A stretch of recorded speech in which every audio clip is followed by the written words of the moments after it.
there, today's book is The Wife Upstairs by Freida McFadden.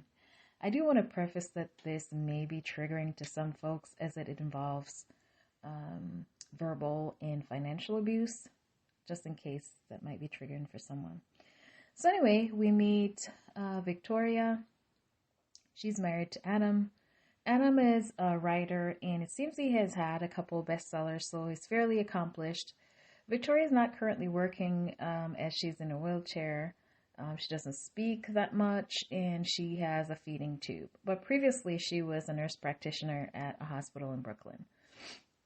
We also meet Sylvie. Sylvie was hired by Adam to take care of Victoria. They met at a restaurant while they were there, and there's an incident where Sylvie had an altercation with another customer, and Adam had stepped in to back up her story because this person wanted to call the police over a perceived misunderstanding.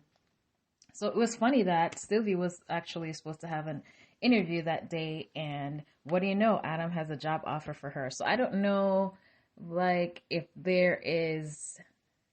that's really a coincidence, or was there more to that?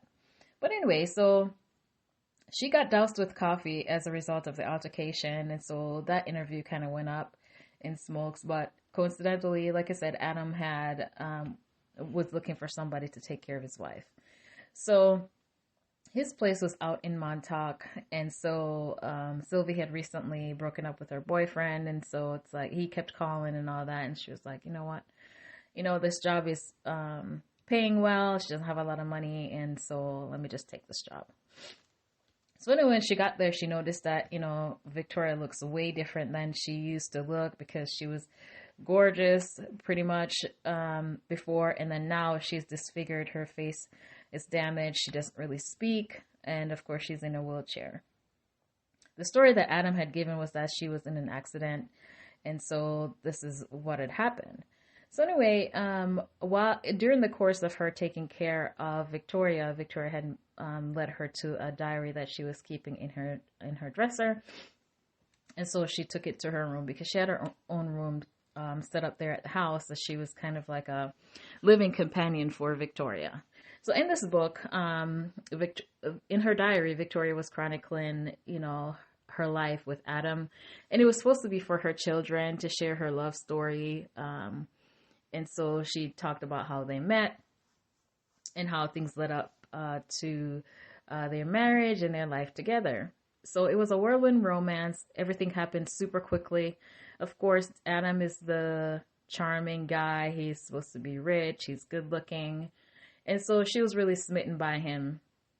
Although her coworkers are kind of warning her about him, she didn't really see any issues. But as soon as she got married, and even really before she got married, there were some red flags as far as, him trying to control her. But of course, usually in these cases, things start really small that, the victims don't really notice. And then gradually things get out of hand. So this was the thing with her, little things as far as what she wears. And then, things kind of progressed. So anyway, after they got married, a huge red flag was they got married. I think they went to Vegas or something like that. And the night of their wedding, he disappeared and didn't come back until the morning. But of course, she talked herself into reasoning as to why that could be. She found a reason to make it acceptable, basically. So that was a huge red flag. Now, when they got back, of course, they'd agreed that she wouldn't work, and so she wasn't working. Which is another thing now where he's using that to control her because now she doesn't have her own money.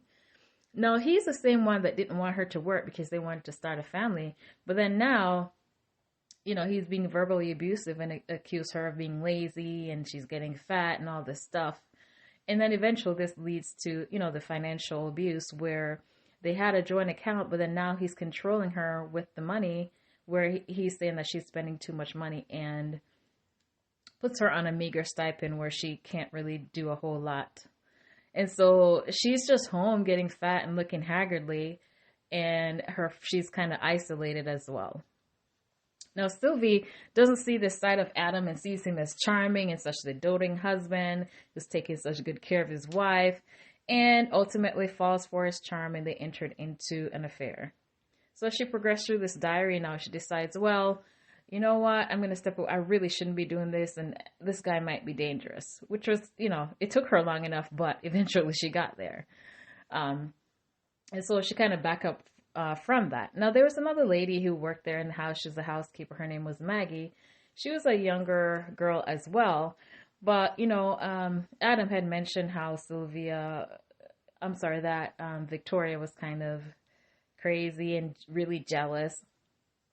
And Maggie had mentioned something too to her, which kind of validated what Adam was saying. But that came a little bit too late, because it seemed now that all she was reading in the diary and the actions that she had taken, she might have been mistaken. So this was another twist in the story.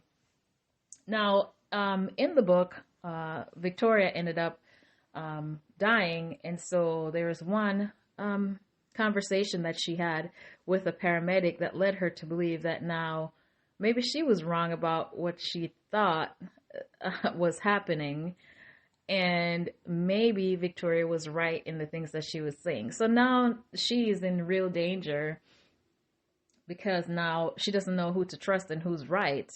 And now, is Adam really dangerous now? She's wondering if, who's right here? Is it her, or is it, Victoria? Or is it Adam? Because then now Maggie is saying things too.